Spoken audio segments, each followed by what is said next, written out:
the truth of it is I wrote it because I don't want anybody to not have a choice in this world. And if we keep going the way we're going and just being passive about it and going, oh yeah, I saw that. Oh, that sucks. You know, before we know it, we're going to end up in the middle of a very tyrannical society worldwide. The only way to stop the violence is for us to break the silence right now. So if you tend to agree and you're pissed off like me, stand your ass up and scream it out loud. Saying I will not comply.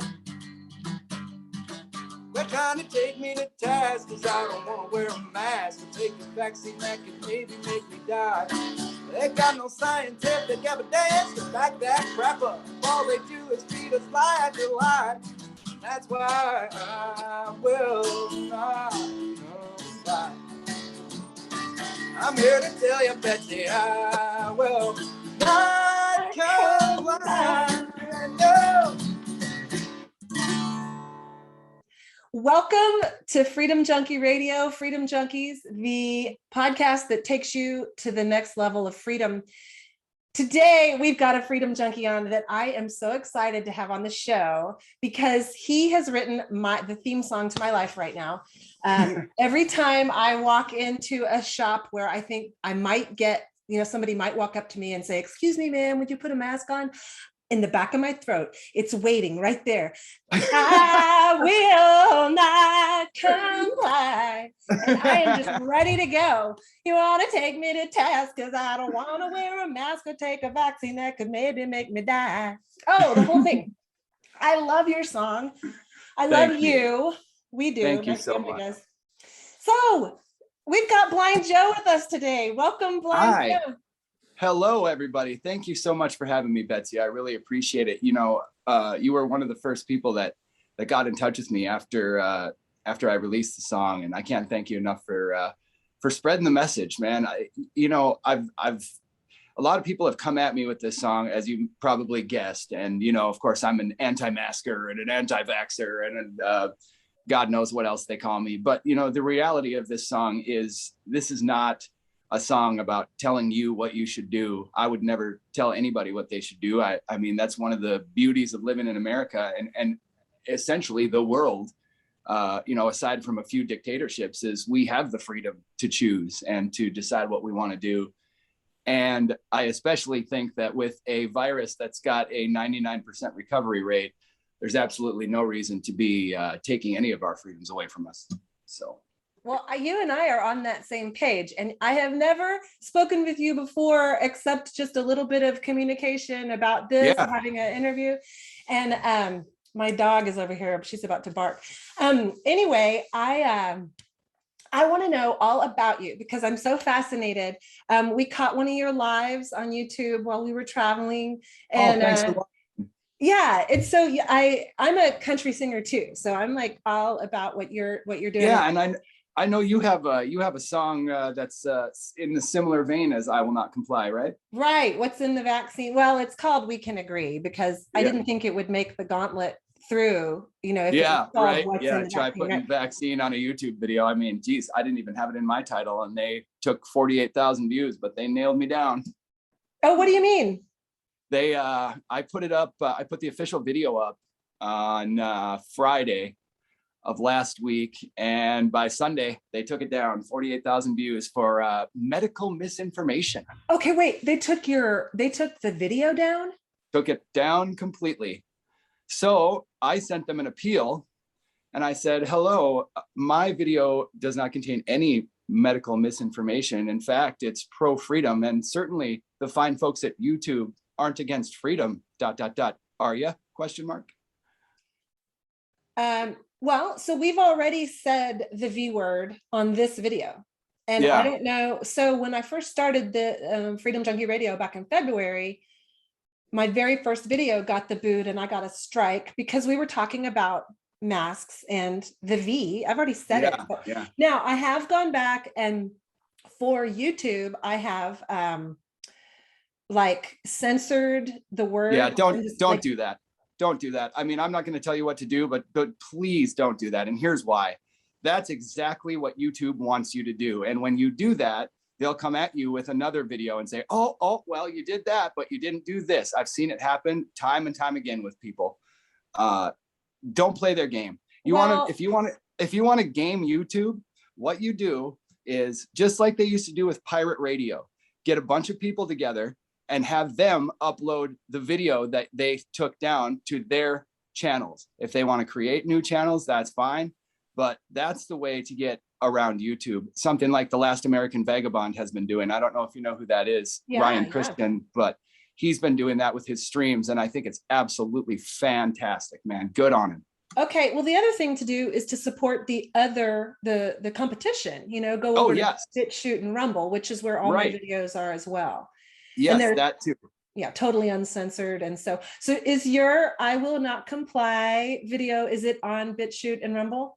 It is on Rumble right now. I was trying to get it on BitChute yesterday, but BitChute is kind of an accessibility nightmare with their CAPTCHA system. So I have to wait for some visual assistance there. But I'll be getting it up as soon as I can, man. And with everything that's going on, I mean, I'm really just kind of like sitting here hanging on tight and hoping everything goes as smooth as I think it's going, because it's been an absolute whirlwind this past week. Well, first of all, okay, I'm going to ask you, I want to know all about you. I want to know about your, but go ahead. Should we start from the very beginning, or do you have specific questions? Like your former lives and all that? No, I'm kidding. I have specific questions. I just want to say, in a former life, I was probably a cowboy that got murdered very, very quickly. Okay, well, that wouldn't surprise me. I'm sure I was, there among you. Right. Yeah, probably on the same team. So I think you have a voice like honey. I loved when I was listening to your live and you were doing all the covers of a lot of my favorite artists. Every one of those covers got copyright claimed on YouTube. I've never had a copyright claim in my life. And I had an entire show that I called #CoverIt. You can go on my YouTube channel and watch the playlist. I did it with my niece, Sophie, and never once got a claim. Every single song I sang on that live video that you're talking about got a copyright claim. So they're coming after you because you're speaking the truth. Time. Yeah. Big okay. Time, well, all right. I fist bump you virtually. So I want to know. So are you totally blind, and were you born that way? You're totally blind, and were you born that way, or did you get that? I was. So yeah. So I was born 3 months premature. And the doctors told my parents that I probably wasn't going to make it. There was a 98% chance that I wouldn't make it. And if I did, I would be severely multi-handicapped. Long story short, the only thing that happened is I have what's called retinopathy of prematurity, basically a fancy way of saying my retinas didn't attach. So hence the blindness. But luckily I avoided all the other handicaps they were trying to say that I would have. Except for maybe a couple mental ones. If you talk to my wife, I'm sure she'd expound on that for you. Yeah. Same here. All right. So you've managed beautifully to navigate this world, and your perception of the world and what's going on in it must be so interesting, because you're not seeing all the masked weirdness. You're just hearing about it. I think that's a lot of it, is that I don't have all this visual stimuli. There's a lot of things that sighted people don't even think about, that don't even register. You know what I mean? For example, I live in Nashville, and we have advertising all over in Nashville, like any big city does, billboards and signs and this and that. And it's constant, especially with the COVID craziness. Are you vaccinated? Get your booster, and wear a mask here and wear a mask there, and da da da da da, And I don't have to deal with that. And I just, I'm also not one of these people that is just going to be like, oh, okay. If I walk into a place and they say, you need to put a mask on in here, I'll just say, no, if I were going to patronize your establishment, I would, but I'm not. So bye. Right. Good. And that's what we need to do. I think when it comes to all this stuff, not even just masks and vaccines, but we're in a situation right now, Betsy, and I don't mean to get too deep into this, but you can call this what you want, the Great Reset, the New World Order. There's a million different names for it. But the reality of it is that these people want to destroy us from the inside out. They want to take capitalism, bring it down, and institute this kind of social communism, or whatever you want to call it, where they have the control and we are the slaves. And if you don't believe me, I strongly suggest you go on Amazon and look up a book called COVID-19, The Great Reset, by a man named Klaus Schwab, who's the head of the World Economic Forum and has laid out in vivid detail their exact plan. You can read it right there for yourself. Okay, that's one I haven't read. So I will put that in the show notes. If you're listening to this, then you can go check out anything that we mentioned like that. I'll put a link to your music and your website and everything in the show notes so people can find you. Thank you. That's great. I mean, I know all about Klaus Schwab and the Great Reset and all that. I have not read the book. Yeah, it's what you think it is. You know, I mean, it just lays it all out there. And I mean, maybe these people think they're doing good. I don't know. I highly doubt it, but you know, that's just my opinion. So I would just say to your listeners, if you haven't read it, you know, read it and decide for yourself. That's the big thing. Question everything. Well, yeah. I mean, if Agenda 21 happens, it's not a good thing for humanity.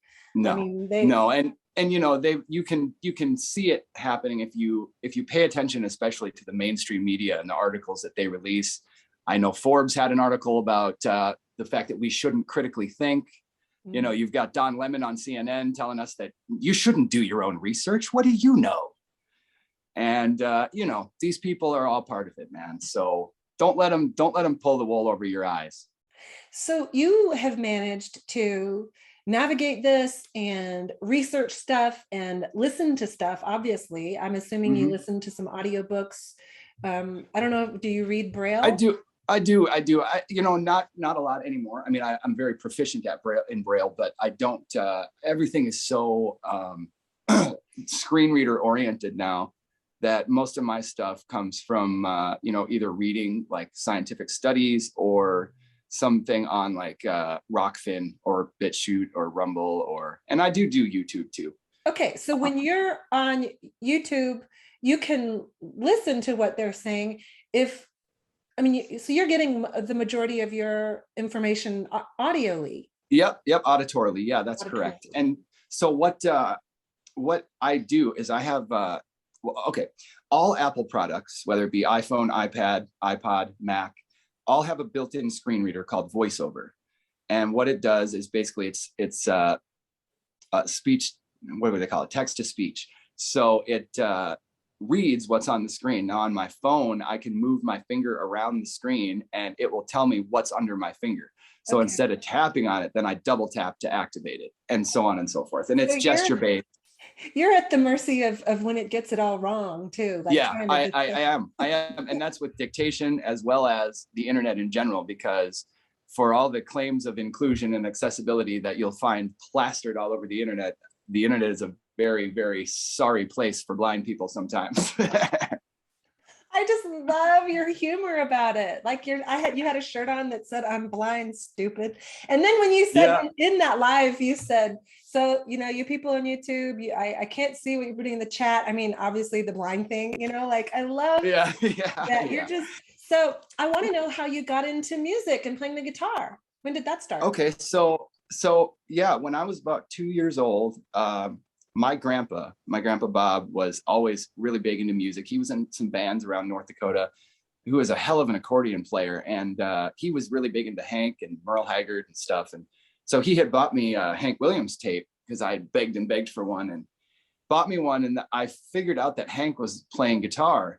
So I begged and pleaded for him to buy me a guitar and teach me. So when I was 2 or 3, he bought me a $20 Sears and Roebuck guitar and he tuned it to an open chord like a dobro. And I'm sure you know what a dobro is, but for those people out there that may not, a dobro is a style of guitar that I'm not very good at explaining what it looks like being blind, but it's widely used in country and blues music. And if you know the sound of a dobro when you hear it, it's that very twangy, slidey kind of sound. It has a resonator on it. Yes, yeah. And so he tuned it to a dobro, and what he did was he screwed a metal plate onto the neck of the guitar and used wooden mailbox letters and glued them on the guitar. It's big ones for the majors and small ones for the sharps, and then showed me the letters as they corresponded to the notes, so that when I would play, I could use my thumb as I was playing with a slide to feel what note I was on. And so once I got that down, he and I would sit in my parents' basement in this music room that they had like way on the other end of the house for us. And we would just jam, man, for hours and hours. And that went on for years and years until I was probably 11 or 12. And I started getting into like Pantera and Guns N' Roses and that kind of stuff. And so I decided then that, you know, I needed to, if I was going to be a rock star, I was going to have to stop at the slide and learn how to play with my fingers. And so I taught myself how to fret when I was probably 12 or 13. Well, so you love heavy metal and probably I love it all, man. I love it all. You know, my Spotify right now is like the newest album from Raw and Sevendust, and then like the newest record from Vin J and Tom MacDonald, and then the newest record from like Cody Johnson and who's my other country stuff, Drake Milligan right now. I'm really into him. So anything that's real, man, anything with heart and soul and something that's got some substance. You know, we're no matter what genre you're talking about today, the powers that be have made sure that substance is not something that is in our music, because they don't want you thinking. Well, you just mentioned a couple of names that I'm not familiar with, so I'm real excited to get turned on to some good new music. So I will put all that in the show notes as well. And so you were drawn to music from the time you could walk. You wanted to play. Yeah, always singing. Always. I mean, even before I could talk, my mom said I was singing. So, well, I want to, when I go to edit this podcast, I want to use your music at the beginning. Is that okay with you? Absolutely. Yeah. You can use anything you want. And so what'll happen is you'll get, if YouTube will flag it and say you're using someone's music, they get any money from it, which is fine. You can have they will do that with I Will Not Comply. And that is actually my fault. When I uploaded for distribution, they asked me if I wanted it to be put on YouTube, and I said yes, but I didn't realize that I or anybody that I said could use the sound would get a copyright strike. Yeah, it's okay. Or it's not a strike, actually. It's just a claim. So it doesn't affect your channel. What it does is you get anything that this video generates goes to you. Right. Yeah. And that is cool. But it's kind of annoying at the same time when you put up your, you know, something like some random 30-second short video to try to promote. And it's like, hey, you can't do that. That's not your sound. It's yours, you know? Yeah. Well, that happens to me every time because I use my own music usually at the beginning of my podcasts. And so you must use DistroKid too then, huh? No, I use CD Baby. Oh, okay. Yeah. And I was supposed to have another song come out the 1st of November, and I screwed up on CD Baby. I just had to re-upload the audio, so it'll be coming out soon. Hey, something cool. I don't know who you do your website with, but I do mine through Bandzoogle. And if you do, you get 5 free coupons a year for album and single releases through CD Baby. All right. Well, that's good to know. Yeah, so that's definitely something to keep in mind. I still use DistroKid because I pay them yearly. And they have a thing on their platform where you can pay $30 on your song, and it's called Leave a Legacy. And whether DistroKid or you get completely eliminated from the internet entirely, your song will still remain. So that's what I did with I Will Not Comply, because I knew what was coming. So. Okay. Well, so then my next question is, so you were born blind. Music's been a part of like your entire, like you were eating baby food and playing the guitar. Definitely. And so then how did you end up being a freedom lover? And I'm just assuming you're a freedom junkie. That's why I wanted you on the show. Yes, I would love to tell you. So when I was in about 7th or 8th grade, I was in choir. not because I like choir, because it was an easy A. And me and this kid would stand in the back all the time and just fake sing. You know, his name was Matt Marcourt. And I got to know him real well, and his buddy Sean Myrold, and turned out that they were junior ROTC. And I really didn't know anything about ROTC, but what I realized about these kids is that they were more disciplined than the kids that I was hanging out with, and they had goals. So I thought maybe I should start hanging out with these guys, see what this is all about, because I definitely don't have discipline or goals. So I started hanging out with them, and I really eventually just got into what they were doing. You know, they're so proud of their country, and they really couldn't wait to get out and be in the real, you know, Army or Air Force or Navy or whatever program they wanted to eventually get into. And I hung out with them through high school, and eventually asked the major if I could join. And of course, that's a big no, because you're blind, you know. And so that pissed me off pretty well. But I still continued to hang out with those guys, and we still talk to this day. But after that, I was kind of off put with the whole thing, because I thought, well, I mean, I get that I can't aim a gun, but like certainly there's something I could do. And so for a few years, I was like, you know, the military doesn't care about me, then I don't care about the military. Screw those guys, you know. But as I started playing more music, playing shows, and talking to veterans and people that had come back that I knew personally that were coming back on leave, you know, from Iraq or what have you, it dawned on me that, hey, these people are fighting for the country, not the government, you know, not the powers that be. They're fighting for their families. That's why they signed up for this stuff. And as that kind of dawned on me, I started playing more patriotic music and really talking to these guys about their situations, especially the veterans. And that's talking to them. That's when you find out how much the government really doesn't care about anybody in the military, unless you're doing something in their favor. And even when you do that, when it's done, they just kick you to the curb, you know. And if you don't believe me, all you got to do is look at statistics. You know, we've got 23 veterans committing suicide every day.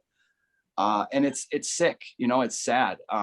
They take our money and then they put it into fighting these wars that nobody really wants to fight, but there are good people out there that want to do it because they want what's best for their families and their country. And these people take full advantage of that situation. So that's where my passion for freedom comes in, because they've been trying to take it away from all of us for a long time. They're just amping it up now with this COVID crap. So what can we do? Well, I think the important thing is to remember that, you know, it's easy to think, oh my gosh, this stuff pisses me off, so I'm going to freak out. I'm going to really do something, or I'm going to yell at somebody, or I'm going to grab up my guns and we're going to war, you know. And that's not it. You know, this is something that they're going to try to push no matter what we do. And I'm not saying don't fight. Of course we need to stand up, but I think the way to fight is to, first of all, be healthy. You know, get yourself healthy. Stop with the processed foods. Stop eating fast food. Find yourself, you know, good locally grown vegetables and grass-fed free-range meats. You know, if you want websites for that, I use misfitsmarket.com for vegetables, and they're fantastic. Also, as far as meat is concerned, butcherbox.com is great. There's moink.com, and MOINK, moink.com is another great meat place. If you're living in a food desert and you can't find this stuff, you know, we're very fortunate here in Tennessee. We have a lot of farms. So I use a farm called ZK Ranches out here for meat. But that's the big thing, is to get healthy and to not be afraid. You know, we have to remember too, I think, that Jesus is always with us and God is always here no matter what. You know, so often we think, oh, I didn't go to church and I haven't been to church in a month, and oh man, I bet God's pissed. God doesn't get pissed. God loves us, even in the face of all this evil crap that they're trying to throw on us. God is here. And, you know, people ask me, how do you know that for a fact? Because I've prayed and I've gotten answers. You know, I was a very hardcore addict for 20 years of my life, between alcohol and drugs. And God never left me even then. So I think prayer is important, especially community prayer. Even if you don't believe in God or you don't believe in Jesus, it doesn't hurt to just kick a little something up there, you know, in the vein of spiritual community, because these people that are doing this to us, I promise you, believe spiritually in what they're doing. And the only way to counteract that kind of spirituality is with spirituality. Now, that's just my opinion, but I strongly believe that. I want to ask you about all of that. My dog is losing her mind in the other room. So hold on just a second. I had to mute my No mic. problem. So No problem. hang on just a second. I'll edit this. I'll be right back. I'm gonna Sure. Take your time.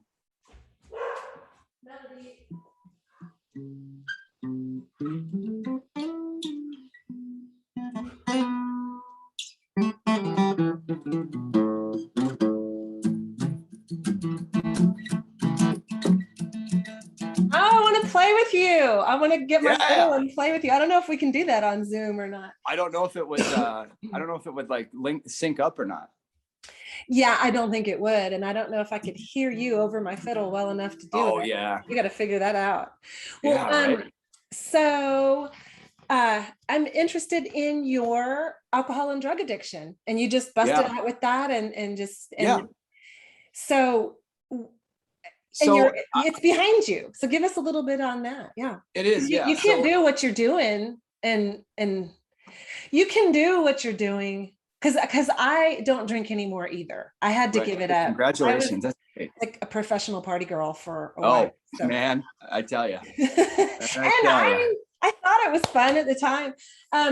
But I couldn't be doing what I'm doing. I couldn't be doing a 5% of what I'm doing if I was giving way too much of my time and my energy to drinking.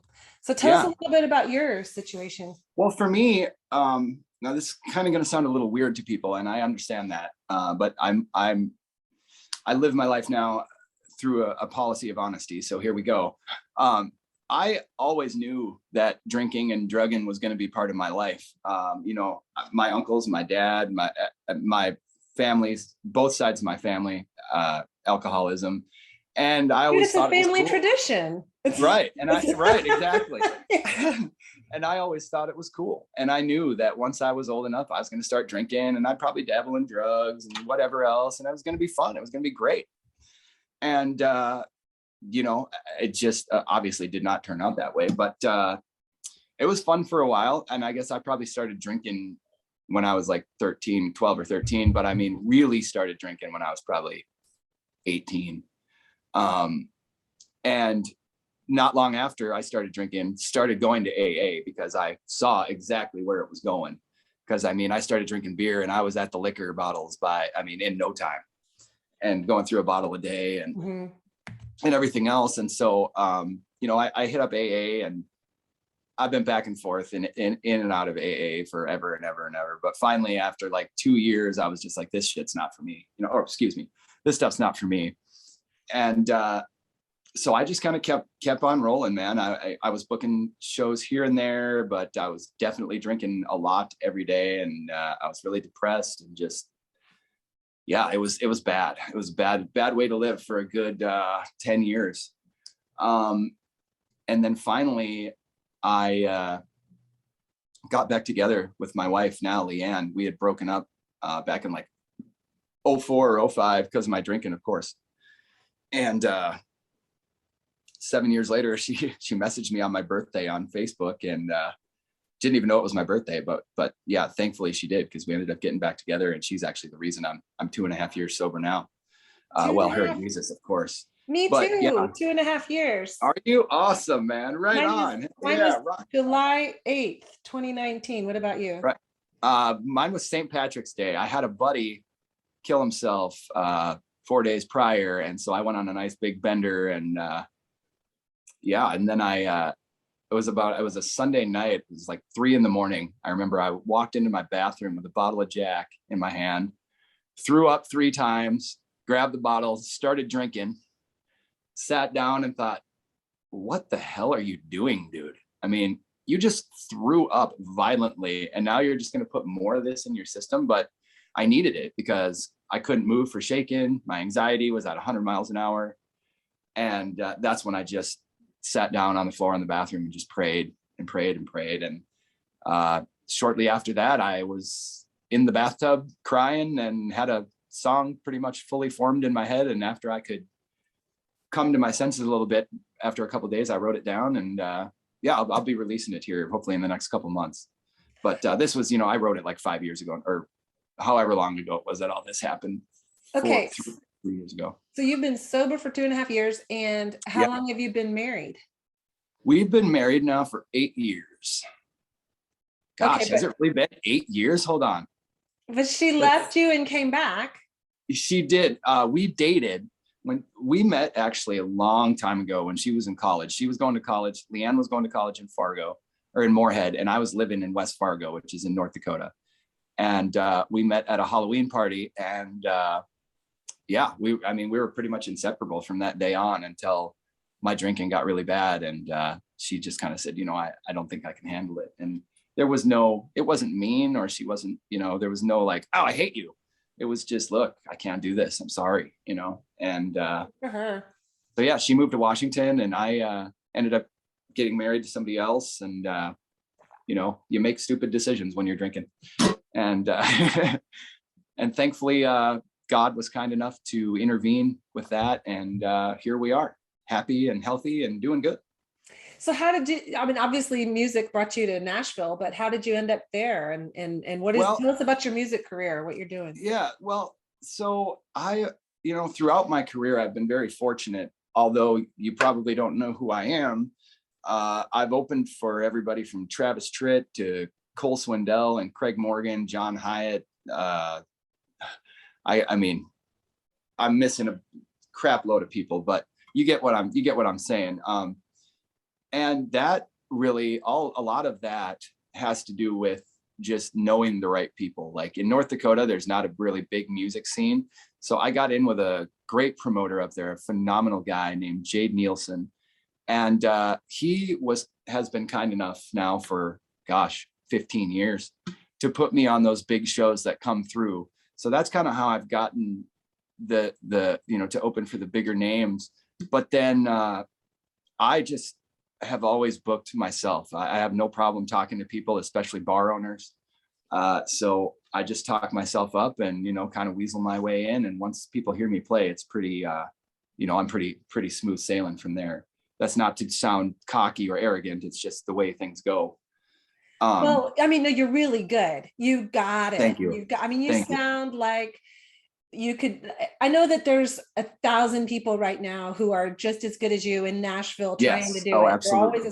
I went to Vanderbilt. I was in Nashville. I was not into country music at the time. I was into heavy metal. And yeah, all right. I didn't play the fiddle yet. I played the violin. And so awesome. I know, but I started writing songs. The first time I picked up a guitar, which was pretty much in college, I was, instead of singing other people's songs, I would just write a song. Mm-hmm. And I've written a lot of songs. I thought about being a songwriter and moving to Nashville. And the sheer competition in Nashville is unbelievable. There's incredibly, so you're, you know, there, it depends. It depends on, you know, writing wise. Yeah, definitely competition all the way around. But if you're looking to come play the honky tonks and not get paid crap and live on tips, and you know for a fact that you have some pretty reasonable talent, you will do absolutely fine here in Nashville, because the caliber of talent on Broadway is less than I thought it would be when I got here. Now, that's not to say anything bad about anybody on Broadway, because I have a lot of friends on Broadway. There are some phenomenal musicians on Broadway, that's for sure. But it's definitely a tourist attraction more than it is a musical refuge. Okay, so now I'm wondering if you think you've pigeonholed yourself. I am 50 years old. I am not looking for a music career. I gave up on it a long time ago because I had babies and I homeschooled them, and I I don't know. I never thought I was that great. And Right. so but I love writing songs and I love playing the fiddle. I play with a little band here called the Hill Country Ramblers. And That's awesome. I'm Love just the a name. side guy. I just play the fiddle. It's awesome. So, Yeah. oh, what was it? Where was I going? What was my question? We were talking about Broadway and the caliber of talent. Yeah. I'm wondering if you kind of pigeonholed yourself a little by having your freedom song. Like, I don't care at this point in my life. I don't know, you've got the I Will Not Comply song. Yeah. And, I'm sure I'll be known as the I Will Not Comply guy. And you know what? That suits me just fine. Everything that's happening with this song right now is more than I could have ever dreamed of, because no matter what they say about, oh, he wrote it for clickbait, or he's just trying to cash in because his novelty wore off. It's the truth of it is I wrote it because I don't want anybody to not have a choice in this world. And if we keep going the way we're going and just being passive about it and going, oh yeah, I saw that. Oh, that sucks. Before we know it, we're going to end up in the middle of a very tyrannical society worldwide. Well, you did what you could. You did. Yeah, you wrote the song. And I'll tell you actually what spurred me to write that song was because last year, I wrote it last October, actually, when Donald Trump instituted the Operation Warp Speed, because I knew that these mandates were coming. And the reason being because I was posting on social media, and you can go back and look at my posts about the World Economic Forum and all this stuff. And as a result, Facebook started shadow banning my videos. I was getting like 70,000 views every live, and they took it down to like 3,000. Yeah. And so then I had some guy come message me and say, oh yeah, you're talking all this smack on social media. Why don't you actually take some action, blah, blah, blah. So I thought, all right, buddy, I will. So I wrote that song in probably about 3 minutes. And then I jumped on the North Dakota news station that are so good to me up there. And within a week, I sang it on the news. And that's when the hate started coming, because people were not ready for that. That is awesome. So, people are wondering what they can do. And that's something that I try to talk to my guests about, is what can people do? Because, anything right now that you could choose, you could choose this, or you could choose freedom for future generations, or you could choose this, or you could choose your job or freedom for future generations, or, and it's like, we got to be thinking about our kids, man. Seriously, it's easy to say, oh, the children, we care about the children. But if this stuff really goes down and they institute all this crap, our kids are the ones that are going to suffer. That's the bottom line. We're halfway or damn close through our lives already. There's probably nothing we can't just plug through, especially after the bullshit they've been feeding us for the past 2 years. But, I look at my little girl, Sophie, she's 7 years old. She doesn't know anything about anything. And to have her grow up in a world where she's a slave to the grind and never gets to really experience life. I can't imagine that. And it will not happen on my watch. Yeah. Oh, I love you for that. Okay. So all of the awakening that's been happening is so brilliant. It's like the whole thing backfired because there was so much information that has been hidden from humanity because we're such brilliant beings. Yeah. We can create anything we can think of. Absolutely. Manifest your destiny. That's what it's all about. Right. And so they just keep that from you. They say, no, you have to do this and you have to do this. You have to go to school. You have to get good grades. You have to go to college. You have to get a job. Then you have to retire and live on pennies.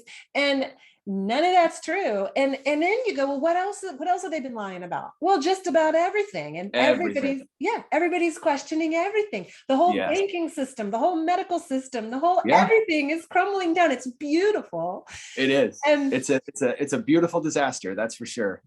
And then in the whole farming system, like you're saying, eat fresh, locally grown food. It's really not rocket science, but that's what I'm saying. Betsy, you just nailed it right there. It's common sense. It's common sense. And the problem is they've done such a wonderful job of completely eliminating common sense that when we hear something that's common sense, we actually stop and go, is that right though? It's crazy, but it's true. Well, so when we were talking about the backfiring, the blowing up, then I look at what's happening in Australia from what is filtering through to me. And so I only get information as far as online. I have my sources that I go to that I trust, but I don't do any social media except for Telegram. And Telegram's full of fake news too, because it's, you can say anything you want, you know, so you have to filter through. Yeah, there's lots of like QAnon and stuff on Telegram, and you know, speaking of psychological operations, there you go, guys. If you're trusting the plan, I strongly advise you to not trust the plan, because that's in my opinion anyways, that's psyop 101 stuff right there. Well, distraction. And what it is we don't know what we don't know. You can't trust anything. You have to go within. Yeah. And if it resonates with you, then that's God talking. That's you got truth. It. The Holy Spirit, girl. You're right on. So, and that, you know, you brought up God and Jesus and your faith, and and you said you don't have to believe in that. You just need to get right with whatever. I don't know what you said. I don't want to put words in your mouth. Well, what I mean by that is just, you know, just try it. I mean, even if you think, you know, God has never done anything for me, I don't believe in him at all, forget it. What's it going to hurt you to kick up a 5-second, hey, God, you know what? You know I don't believe, but if you're up there, could you show me? He will. I promise you that.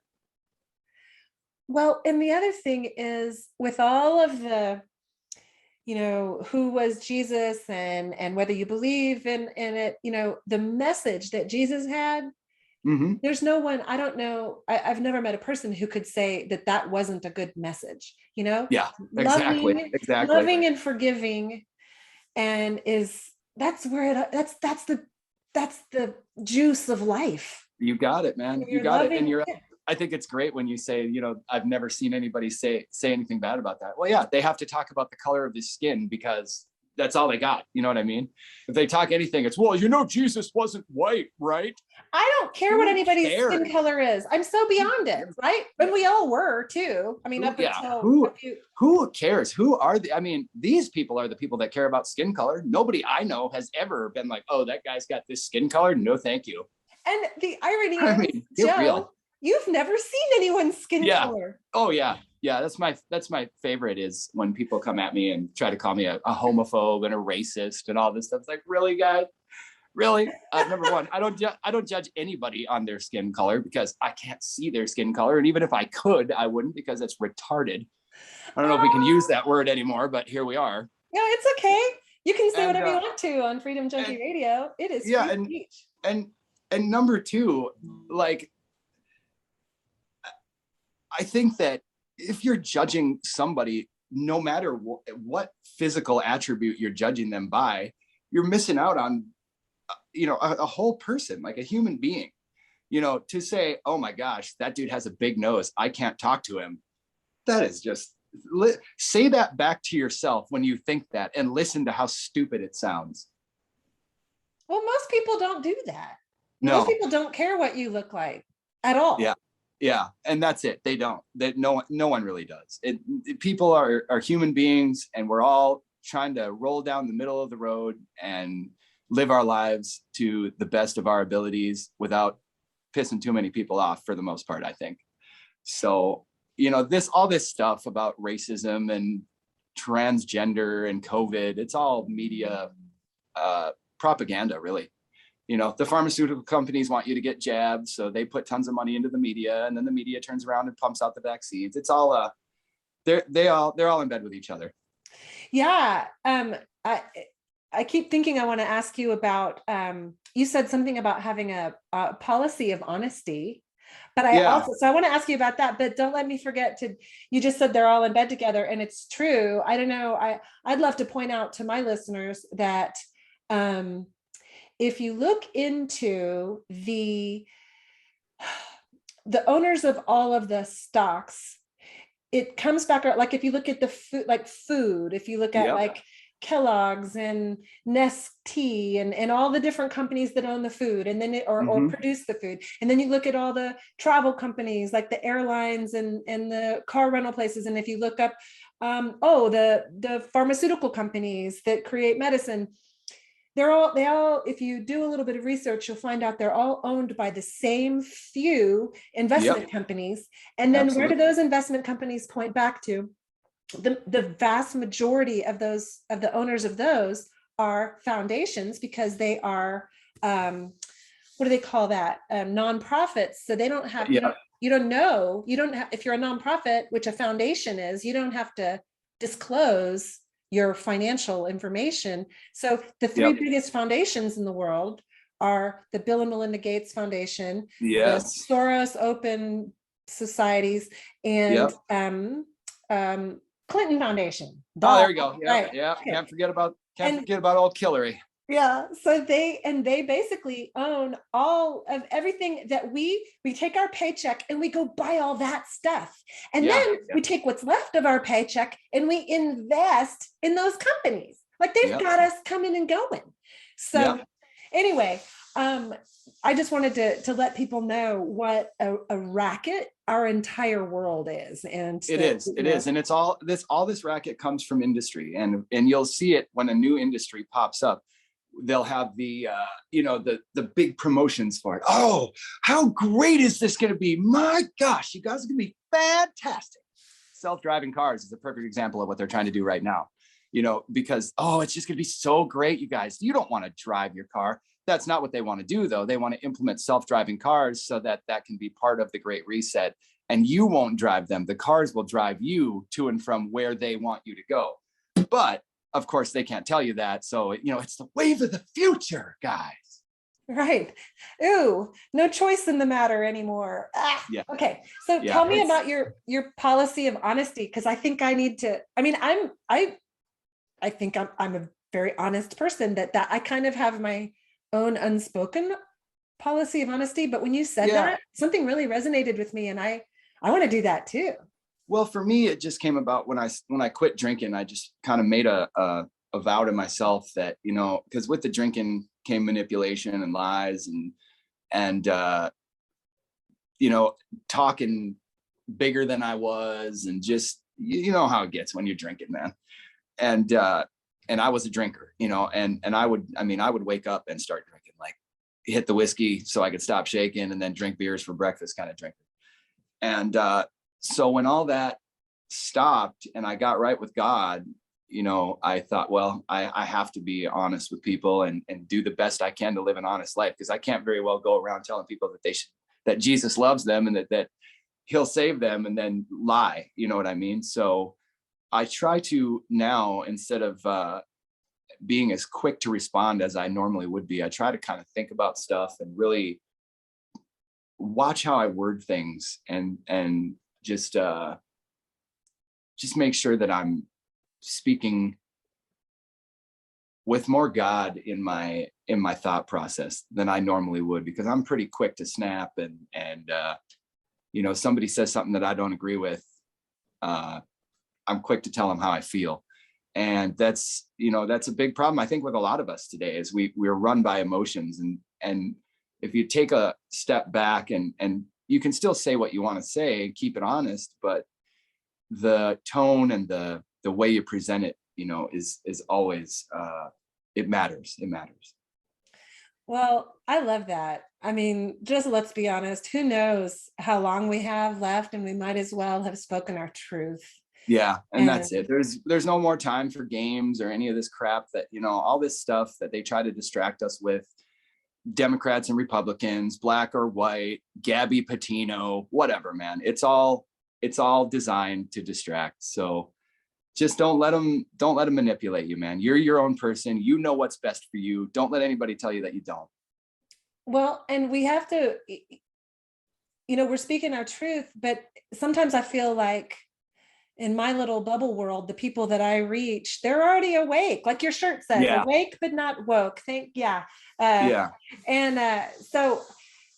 But the people who just have their head firmly planted in the ground, and it's just like, no, you wear a mask, that's saving other people's lives, or whatever it is. And it's like, no, you haven't you need to do a little bit more research and not listen to the TV. And Yeah.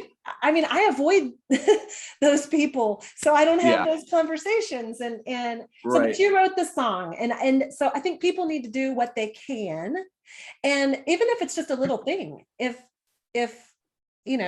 50 million of us did a little thing, that's 50 million little things, I mean. Do you remember the movie A Bug's Life? Yeah. Okay, that's a comparison my wife Leanne uses to this stuff all the time. The ants and the grasshoppers.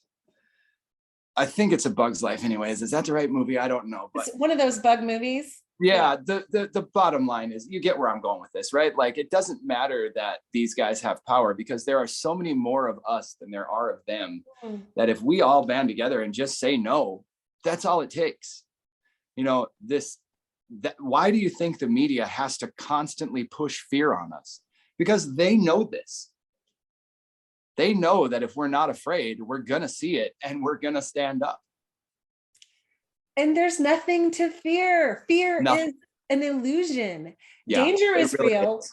Fear is a total illusion. It doesn't even need to exist. It really is, because the reality of fear, at least as I've seen it, is, I mean, and I have a lot to be afraid of, being a blind guy walking down Broadway in Nashville at night or whatever. But the reality of it is that at any point, if I'm disoriented or I lose my way or I don't know where I am, people are nice for the most part. And if you walk up to somebody and say, hey man, I don't mean to bother you, I'm just trying to get to, Tootsie's Orchid Lounge and I kind of got disoriented. Can you help me out? 9 out of 10 times, somebody will be like, oh yeah, dude, no problem. Here, I'll take you there. So this whole thing about that, people say it all the time about, oh, people are mean and people are this and people are that. No, they're really not. People are still good people. The media just wants you to think everybody's fighting with everybody else. Well, I agree. I've found that people are amazing, and all we need is a little bit of encouragement. And so you got it. Got it. Do you want to sing your song? I would love to. I want to get my fiddle, but I don't think it'll work on Zoom. Yeah, I don't know that it would sync up, but man, we'll have to, now they have this group FaceTime. I haven't dove into it yet because I don't really care about group FaceTime, but maybe we could use that, because I know they use spatial audio with it too. And I wonder if that would work. It'd be interesting to try. There's also an app called Acapella where you can, have you played with that yet? No, I never heard of it. Okay, it's an app called Acapella, and there's a free version. Obviously, most apps, there's a free version and a paid version. And the free version, you only can do it for a minute. And then the paid version, I can't remember. It's kind of expensive if you're not using it a lot. It's not. Right. I don't remember if it's like $30 a month or something, or $10 a month. I don't remember. If you're not using it, it's pointless. But it splits your screen on your phone, or you can have more than one. You can have 2 people, you can have 6 people. People got into it over COVID when everybody was staying home and they were wanting to play music with each other. Lockdowns. So I did a minute-long one with myself. I did Red-Haired Boy. I played guitar, and then I played fiddle. It's on TikTok. It's the only thing I have posted on TikTok. Awesome. I'll have to check that out for sure. That's smart too. So you're basically just multi-tracking without multi-track. That's brilliant. Okay, play it. Blind Joe, here you go. Let's do it. All right, freedom fighters. Here's our anthem. Loud and proud, man. I want you singing along with me. This is called I Will Not Comply. It goes like this. I will not comply. They're trying to take me to task because I don't want to wear a mask and take the vaccine that could maybe make me die. They got no scientific evidence to back that crap up. All they do is feed us lie after lie. That's why I will not comply. Since back last March, I've had an achy, breaky heart like old Billy Ray Cyrus. I've been catching a case of the blues from the news around this damn coronavirus. Now they're telling us we gotta keep our chin diapers up, even if we got the shot in the arm. Nobody's talking about exercise or eating food that's fresh, grown from the farm. That's why I will not comply. They're trying to take me to task, cause I don't wanna wear a mask and take the vaccine that could maybe make me die. They got no scientific evidence to back that crap up. All they do is feed us lie after lie. That's why I will not comply. Now listen, y'all. The only way to stop the violence is for us to break the silence right now. So if you tend to agree and you're pissed off like me, stand your ass up and scream it out loud. Saying I will not comply. They're trying to take me to task, cause I don't wanna wear a mask or take a vaccine that could maybe make me die. They got no scientific evidence to back that crap up. All they do is feed us lie after lie. That's why I will not comply. I'm here to tell you, Betsy, I will not comply. No.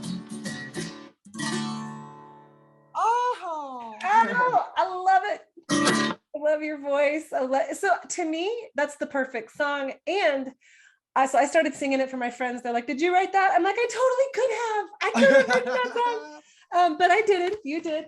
And it's, you know what it was reminiscent of to me is Two of a Kind, Working on a Full House. You know, that's kind of where the key of D and I totally see that. That's kind of, I never really thought about that song structure being close to that, but now that you say that, I'm very, very sure that's where I ripped it off from. Yeah, everything's recycled. Well, so key of D. Now, when you play, I can't see what you're doing. So I was sat down and tried to figure it out. And I play guitar all regular, regular tuning. Yep. And so you're playing on an open tuning? Nope, I'm standard. When I was about you've got that bluesy thing going on, and I can't. Yeah. The string bends. I do that with my thumb. I wonder if I can move this video down so you can see my hands. But that's funny because you can't see what you're doing. I know. I love it. Okay, yeah. Can you see my hands now? I can see your right hand, but not your left hand. Hold on. Let me see if I can move it over here. Okay, good. I want to see what you're how doing. About now? Yes, I can see. Okay, so when I'm playing I Will Not Comply, I go like this. I will not comply. They're trying to take me to task, cause I don't want to wear a mask or take a vaccine that could maybe make me die. They got no scientific evidence to back that crap up. All they do is feed us lie after lie. That's why I will not comply. Then you got the bed here. Oh, now of course my thumb slipped off the string, but you get it. You know what I mean? Awesome. Now. So there you go. Okay. Well, so do you mind if I cover it? No, you do whatever you want with it. Cover it, download it, and stream it everywhere and send it to everybody you know. I don't have a problem with it at all, man. I know a lot of artists get kind of, crazy with their songs, but I pirate music, so pirate my music. I don't care. Yeah, well, and that's how it gets out there, I think the Grateful Dead were the band that said just, record everything and give it all away. Yeah. And they made millions. Yeah. And I'd love to be able to give it all away, but that unfortunately I can't do. But if you find it or find a way to get it, more power to you, because if I wasn't $3,000 in with this song, I would definitely give it away. But until I make my money back, I can't. So okay, wait, now your video went away for some reason. What happened? Oh, my video did? Yeah. Oh no. Hold on. I don't mean give away the song you recorded. There you are, you're back. I'm back. I don't mean to give away the song you recorded. I mean, like, let people record you singing it live and share. Yeah. Oh yeah, that stuff. That's great. I definitely don't care about that. Yeah. Right. Well, so you've got a new one coming out. I do. Yeah. I'm looking back on it with all this stuff that's going on with this song, I probably should have just let this roll a little bit and wait, but I've got all this new music that I'm just excited to get out, and I've got the ability to do it with a friend of mine, Brent McCullough, here in Nashville, who's a wonderful producer and a wonderful friend. And so we're just gonna start pumping it out, man. No, I think you should ride the wave, and everything's always perfect, you know? Yeah. Do you want to hear the new one? I'd be happy to play it. Yeah. Sure. So this is a song that I wrote really for my family, for my dad and my brother and stuff. They're all big hunters. We're big hunters up in North Dakota there, you know. And so I had to write a hunting song, and I'm not a big hunter at all. I mean, as you may have guessed, but not just because I'm blind, just because I'm not. Getting up at 5 o'clock in the morning in the cold and bundling up and sitting in a freaking tree for 12 hours is not my idea of a good time. Especially in North Dakota. I mean, it's cold. Yeah. But a lot of people love it. And I love North Dakota, and I love everybody from North Dakota. The people there are fantastic. And so I had to write a hunting song. And so I called it Hello Hunting because, well, you'll see. Yeah. Play it for you right now. Here we go.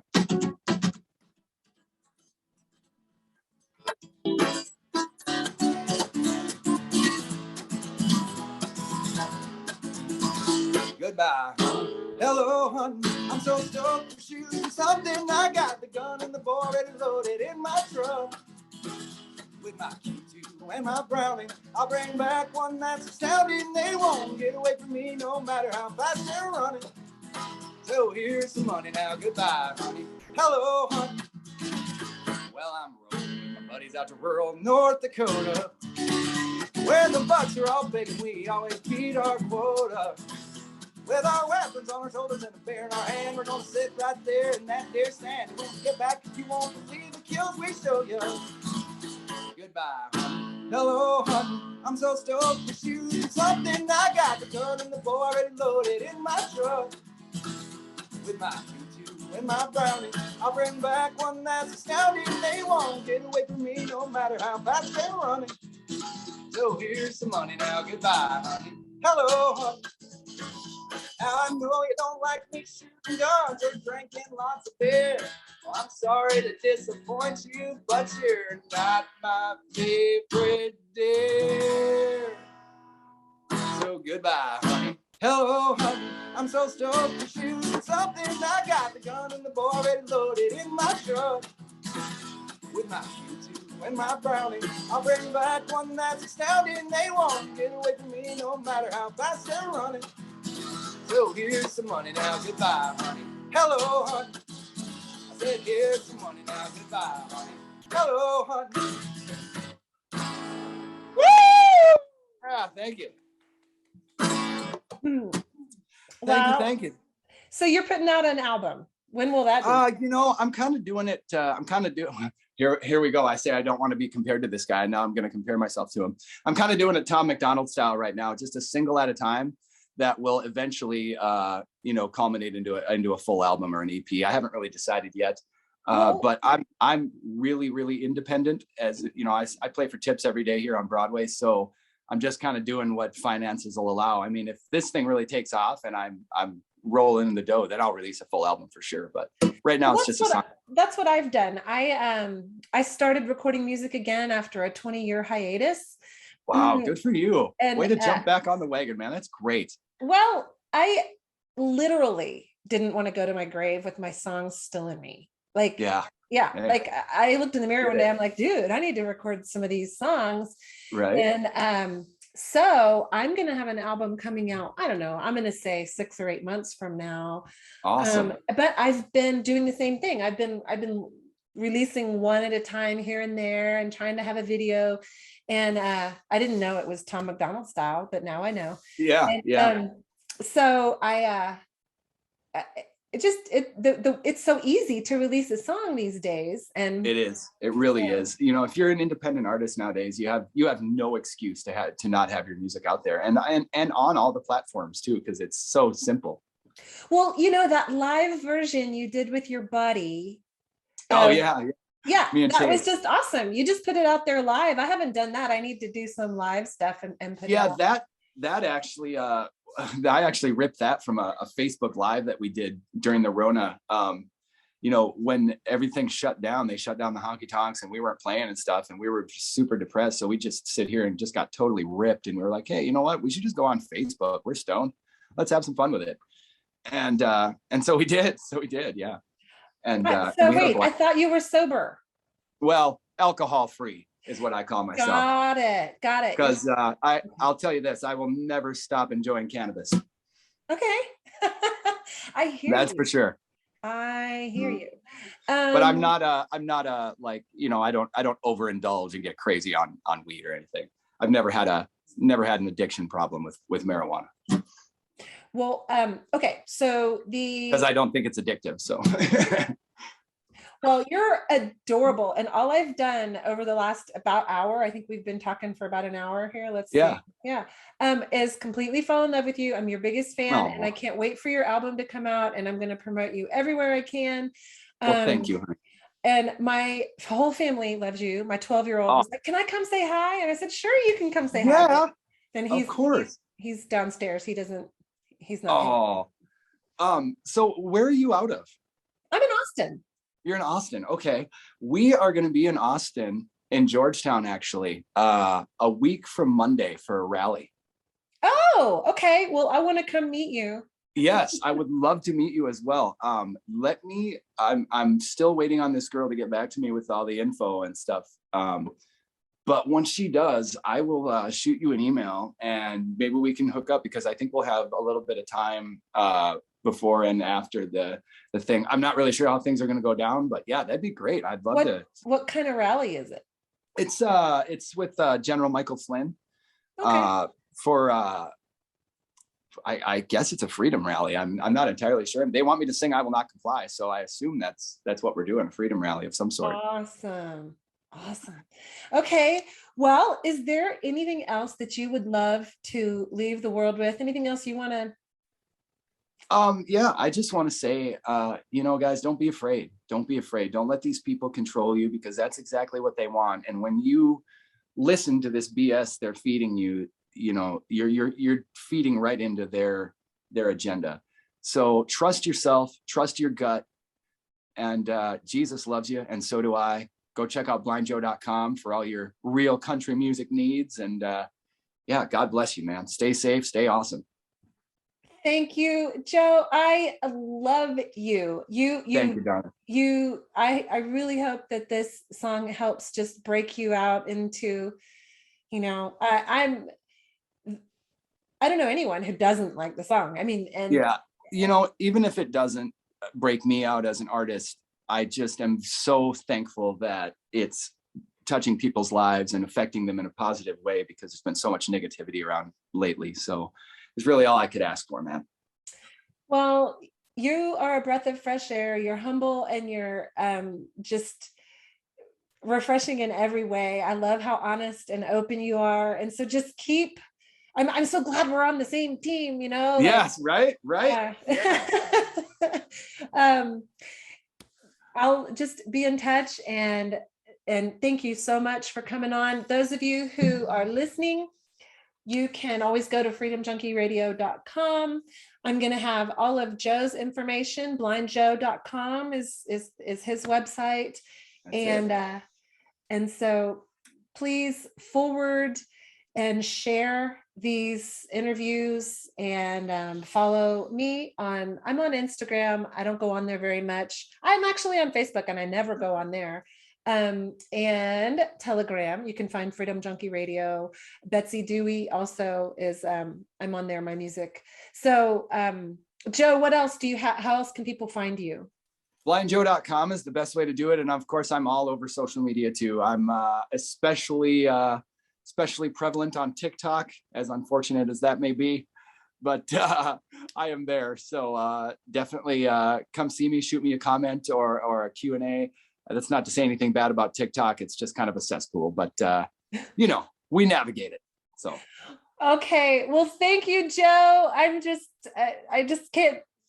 beaming. I've been so excited about this interview for so long, and I just, so happy to have you on. And well, thank you so much, Betsy. I really appreciate you having me, and I appreciate your beautiful heart and soul and your wonderful passion for music. It's you're a breath of fresh air as well. So God bless you and your family. Well, thank you. And Freedom Junkies, over and out till we meet again. Yes. Peace And- out. I will not come back. They're trying to take me to task because I don't want to wear a mask or take the vaccine that could maybe make me die.